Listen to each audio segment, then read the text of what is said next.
Aerospace is building the Dream Chaser, a reusable spaceplane designed to deliver cargo to the International Space Station for NASA. Unlike other cargo vehicles, Dream Chaser lands on a runway, allowing for a gentle return of sensitive experiments and hardware.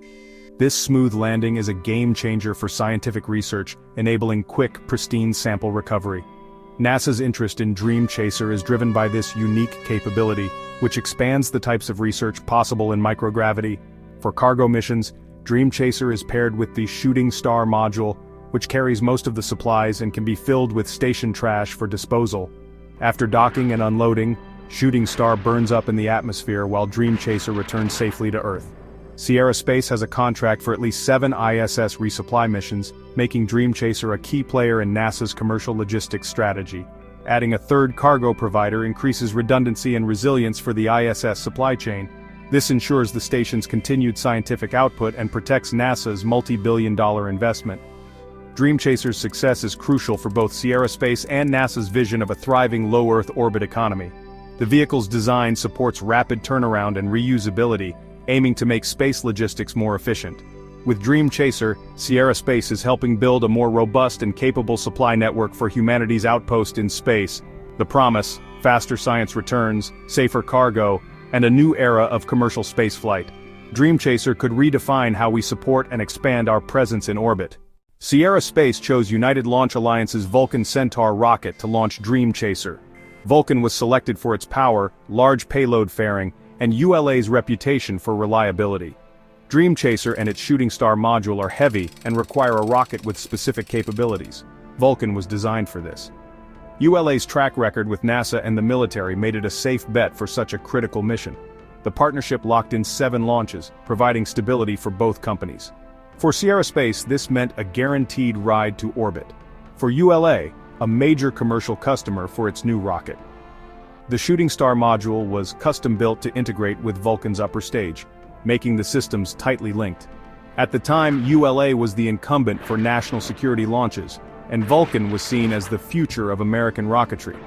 The deal was a strategic move, pairing new spacecraft with a next-generation rocket. This all-American solution was meant to strengthen the nation's space supply chain.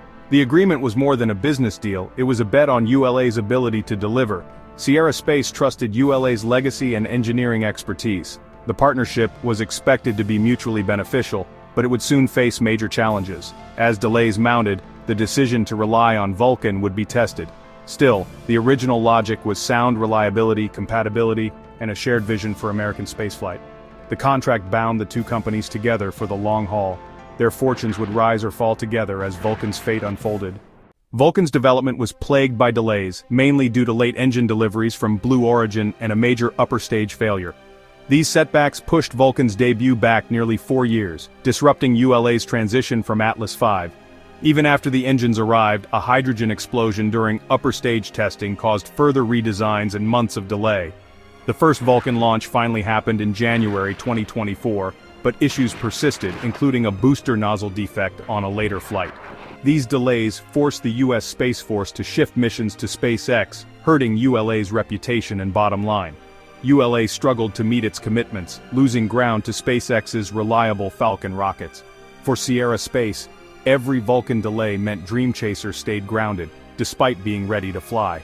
The situation raised questions about whether Aerospace should seek an alternative launch provider. Vulcan's slow progress put pressure on the partnership and threatened the Dream Chaser program's timeline. The delays highlighted the risks of relying on a new, unproven rocket. Aerospace faced a tough choice: wait for Vulcan or consider a backup plan. The future of Dream Chaser depended on Vulcan finally delivering. While ULA struggled, SpaceX's Falcon 9 became the industry's workhorse, launching more than twice a week by mid-2025.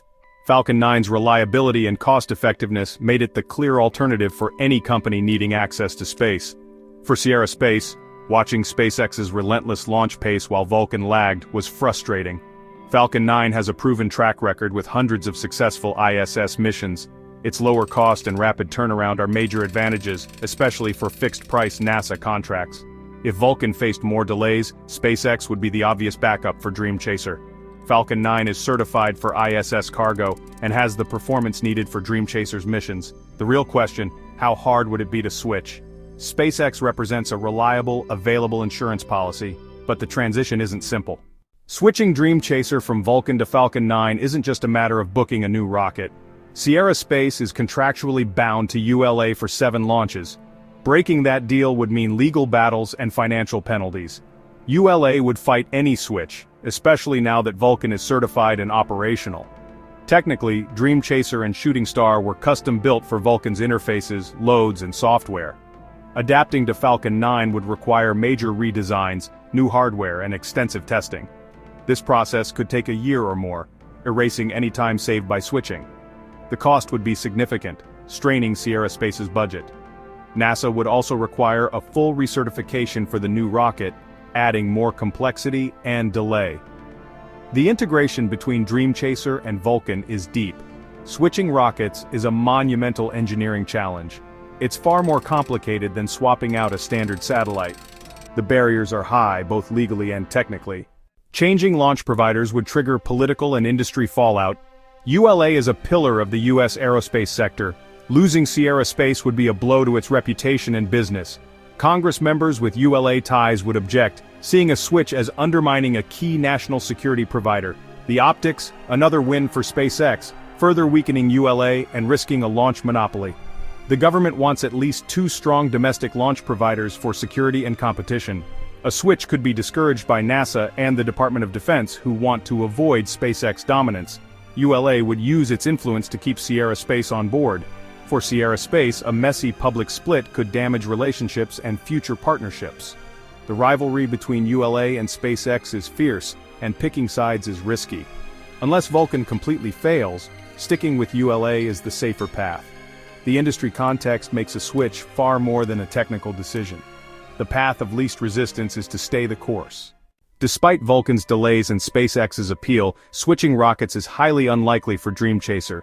The contract with ULA is binding, and Vulcan is now certified and flying. Engineering a switch would be costly, slow, and risky, likely causing more delays than waiting for Vulcan. The US government wants 2 strong launch providers, not a SpaceX monopoly. Aerospace must protect its industry relationships and reputation. Unless Vulcan suffers a catastrophic failure, sticking with ULA is the logical choice. Vulcan's first national security mission is imminent, and regular launches are expected soon. Aerospace's bet on Vulcan may yet pay off. SpaceX remains a backup, but only for a worst-case scenario.